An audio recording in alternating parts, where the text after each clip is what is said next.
வணக்கம் நண்பர்களே. நீங்க கண்ணாடிக்கு முன்னாடி போய் நின்று முன்னாடி மாதிரி நம்ம இளமையா இல்லையே அப்படின்னு சொல்லிட்டு நினைத்தது உண்டா? முகங்கள்ல சுருக்கங்கள், தோல் தளர்ச்சி, கன்னங்கள் உள்ளே போனது மாதிரி. இதெல்லாம் வயது மட்டும் காரணம் இல்லைங்க. உங்க உடலில் கொலாஜன் குறைவது தான் முக்கிய காரணமா இருக்குது. ஆனா இதுக்கு ஒரு நல்ல செய்தி என்னன்னா, இந்த கொலாஜனை இயற்கையாகவே மீண்டும் நம்ம அதிகரிக்க முடியும். ஸோ இந்த வீடியோவில் கொலாஜன்னா என்ன, அது ஏன் குறைகிறது, அதை வீட்டிலே எப்படி அதிகரிப்பது என்பது எல்லாத்தையும் நம்ம சுலபமாக இந்த வீடியோவில் சொல்ல போகிறோம். ஸோ இந்த வீடியோவை ஸ்கிப் பண்ணாமல் ஃபுல்லாக பாருங்கள். கண்டிப்பாக உங்களுடைய இளமை மீண்டும் வர ஆரம்பிக்கும். கொலாஜன்னா என்ன? கொலாஜன்கிறது உடல்ல இருக்கக்கூடிய ஒரு யூத் புரோட்டீன் தாங்க. இதுதான் உங்களுடைய ஸ்கின்னை டைட்டா ஸ்லிம்மா வச்சிருக்க உதவும். இதனால ரிங்கிள்ஸ்லாம் வராமல் பாதுகாக்க முடியும். அதான் ஆனால் இந்த கொலாஜன் குறையும் போது முகங்களில் முகச்சுருக்கம் வர ஆரம்பிச்சிடும். முகம் ரொம்பவே தளர்ந்தும் போயிடும். அடுத்து இது ஹேர் நெயில்ஸ் எல்லாம் ரொம்ப ஸ்ட்ராங்காக வச்சுக்கிறதுக்கு இந்த கொலாஜன் கண்டிப்பாக தேவைப்படும். நம்ம உடலில் இருக்கக்கூடிய ப்ரோட்டீன்ஸில் 30% கொலாஜன் தான். ஆனால் 25 வயசுக்கு பிறகு இது குறைய ஆரம்பிக்குது. 40 வயசில் வேகமாகவே ஃபுல்லாகவே குறைஞ்சிரும். அதனால தான் 40 வயதை எட்டின உங்களுடைய முகங்களை பார்க்கும்போது முகம் ரொம்ப தளர்ந்து போய் முகச்சுருக்கம் இதெல்லாமே வர ஆரம்பிக்கிறதுக்கு இதுதான் காரணம். ஸோ உங்கள் உடலில் வயது அதிகரிக்கும் போது கொலாஜன் உற்பத்தி குறைய ஆரம்பிச்சிடும். இதனால் முகச்சுருக்கம், தோல் தளர்ச்சி, முகம் பார்க்குறதுக்கு ரொம்ப டல்லாக இருக்க ஆரம்பிச்சிடும். ஆனால் கொலாஜன் குறையிறதுக்கு காரணம் என்ன? நம்ம தினமும் செய்கிற சில தவறுகள் தான். ஸோ கொலாஜன் குறையிறதுக்கு காரணம் நம்ம செய்யக்கூடிய தவறுகள் தான். அதிக சூரிய ஒளி, சன் எக்ஸ்போஷர், அடுத்து ஜங்க் ஃபுட்டுகளை அதிகமாக சாப்பிட்றது, சர்க்கரை அதிகமாக எடுத்துக்கிறது, தூக்கம் கம்மியான நேரத்தில் தூங்குறது, மன அழுத்தம், இந்த பிரச்சனைனால என்ன ஆகுது? கொலாஜன் ஆட்டோமேட்டிக்காக நம்ம உடல்ல இருந்து குறைய ஆரம்பிக்குது. ஸோ இது எல்லாமே கொலாஜனை அழிக்கக்கூடிய விஷயங்கள். இன்னுமே இந்த விஷயங்களை செய்யாதீங்க. அதிகமாக சூரிய ஒளியில் போகிறது, அது இந்த வெயில் காலத்தில் மத்தியானத்தில் வெளியில் சுற்றுறது வைக்கிறது, அந்த மாதிரி பண்ணாதீங்க. முக்கியமாக எண்ணெயில் பொரிச்சது, வறுத்தது, ஜங்க் ஃபுட்டுகளை தவிர்க்கணும். சர்க்கரை, மைதா இந்த மாதிரியான உணவுகளை தவிருங்க. நல்லா தூங்குங்க, தண்ணி குடிங்க.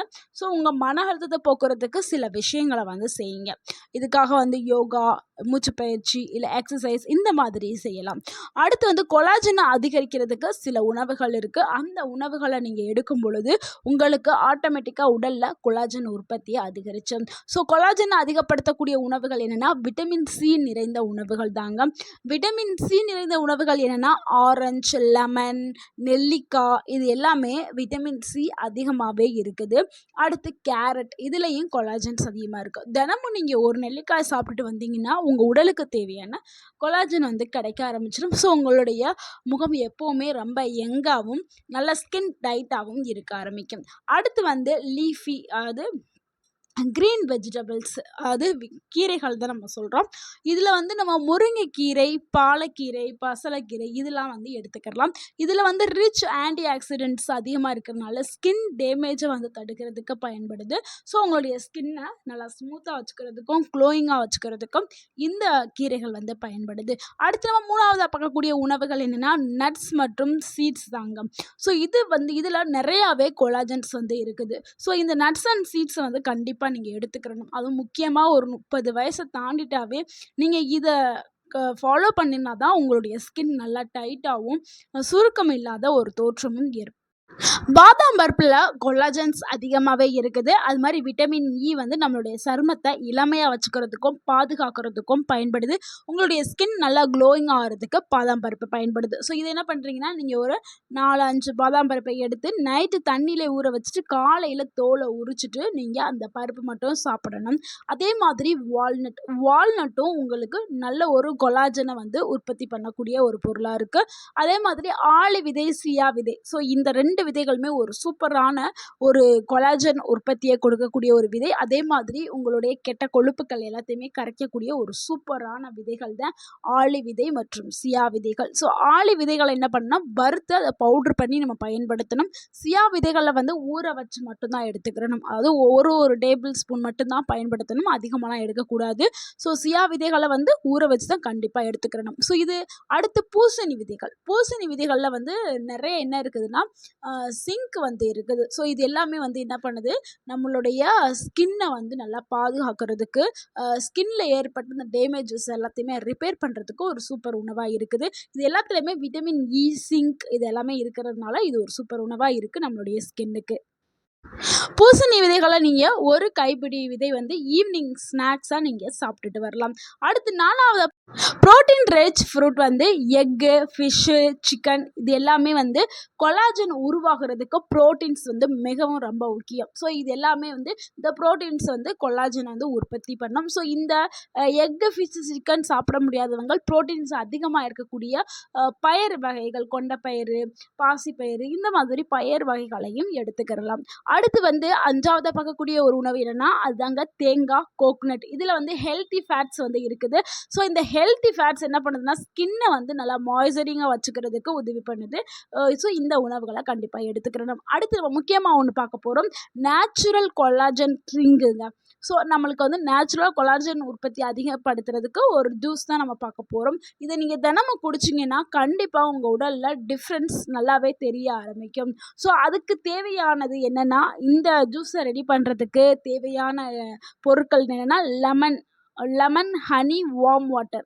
நீங்கள் ஒரு லெமனை எடுத்துக்கிறங்க. ஒரு ஆள்னா ஹாஃப் லெமன் போதும். ஸோ லெமனை பிழிஞ்சு ஒரு கிளாஸ் சுடு தண்ணியில் ஹாஃப் லெமனை பிடிச்சிட்டு அதில் வந்து 1 டேபிள் ஸ்பூன் வந்து நீங்கள் ஹனியை மிக்ஸ் பண்ணி நீங்கள் டெய்லி நீங்கள் குடிச்சிட்டு வந்தீங்கன்னா, காலையில் எம்டி ஸ்டொமக்கில் குடிச்சிட்டு வந்தாவே போதுங்க.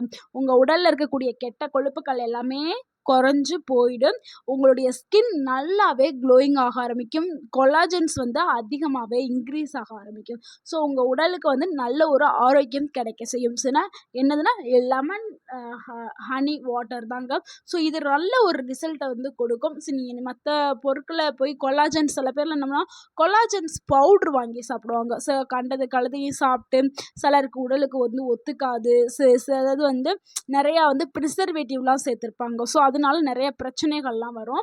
ஸோ அவங்க எல்லாமே இயற்கையான முறையில் நம்ம லெமன் எப்பவும் நம்ம எடுத்துக்கிறோம். ஸோ லெமன் கூட ஹாட் வாட்டரில் லெமன் இது ஹனி சேர்க்க போகிறீங்க, அவ்வளோதான். இது ஒரு நல்ல ஒரு ரிசல்ட்டை கொடுக்கும். ஸோ இந்த மாதிரி நீங்கள் செய்கிறது ஒரு என்ன சொல்கிறது, ஒரு எந்த ஒரு பக்க விளைவும் இருக்காது, எந்த ஒரு அலர்ஜியும் இருக்காது.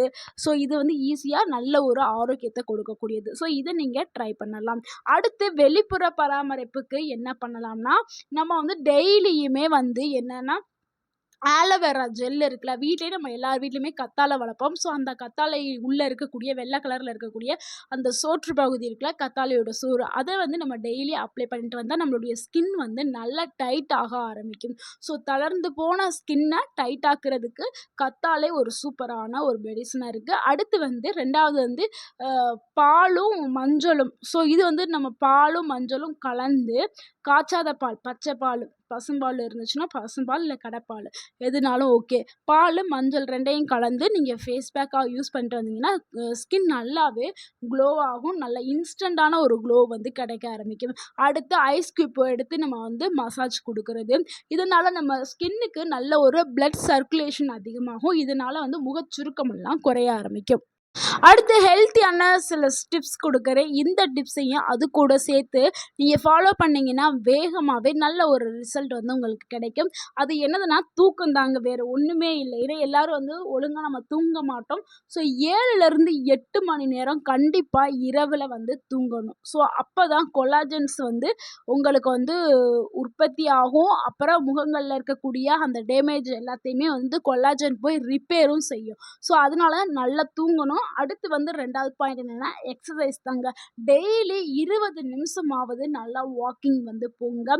அப்பதான் உங்களுக்கு பிளட் ஃப்ளோ வந்து இம்ப்ரூவ் ஆகும். ஸோ இது நல்லா நீங்க செய்யணும். கண்டிப்பா உடலுக்கு உடற்பயிற்சி குடுத்தே ஆகணும்.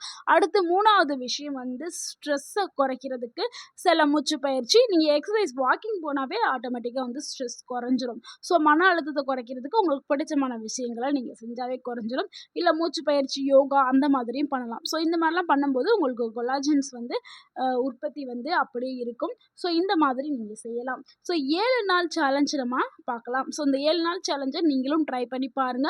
மார்னிங்ல கொலாஜன் ட்ரிங்க் வந்து எடுத்துக்கிறங்க. லெமனும் தேன் கலந்த தண்ணியை வந்து எடுத்துக்கிறங்க காலையில் வெறும் வயிற்றில். அதுக்கப்புறம் விட்டமின் சி ஃபுட் அதிகமாக எடுத்துக்கிறங்க. பழங்கள் அதாவது நெல்லிக்காய் அந்த மாதிரி எடுத்துக்கிறங்க. அடுத்து ஆலோவேராவை உங்கள் ஃபேஸ்க்கு அப்ளை பண்ணிகிட்டே வாங்க. 7 நாட்கள் தொடர்ந்து அப்ளை பண்ணிகிட்டே வாங்க. நல்லா தூங்க. 7 நாள் நல்ல ஒரு டிஃப்ரென்ஸ் வந்து தெரிய ஆரம்பிக்கும். நீங்கள் எப்போவுமே இளமையாக இருக்கணுங்கிறதுக்காக நீங்கள் நிறைய காஸ்ட்லியான க்ரீம்ஸ் இதெல்லாம் போட தேவையே இல்லை. சரியான உணவும் நல்ல பழக்க வழக்கம் இயற்கையான பராமரிப்பு இது இருந்தாவே போதுங்க. உங்களுடைய ஸ்கின் எப்போதுமே இளமையா டைட்டாகவும் முகச்சுருக்கம் இல்லாமல் கரும்புள்ளிகள் இல்லாமல் இயற்கையாகவே அழகாகவே இருக்கும். ஸோ இந்த வீடியோ உங்களுக்கு பயனுள்ளதாக இருந்திருந்தா இந்த வீடியோக்கு ஒரு லைக் பண்ணுங்கள். இந்த வீடியோவை உங்களுடைய ஃப்ரெண்ட்ஸ் அண்ட் ஃபேமிலிக்கு ஷேர் பண்ணுங்கள். மறக்காமல் நம்ம சேனலை சப்ஸ்கிரைப் பண்ணுங்கள், சப்போர்ட் பண்ணுங்கள், கமெண்ட் பண்ணுங்கள். தேங்க்யூ ஃபார் வாட்சிங்.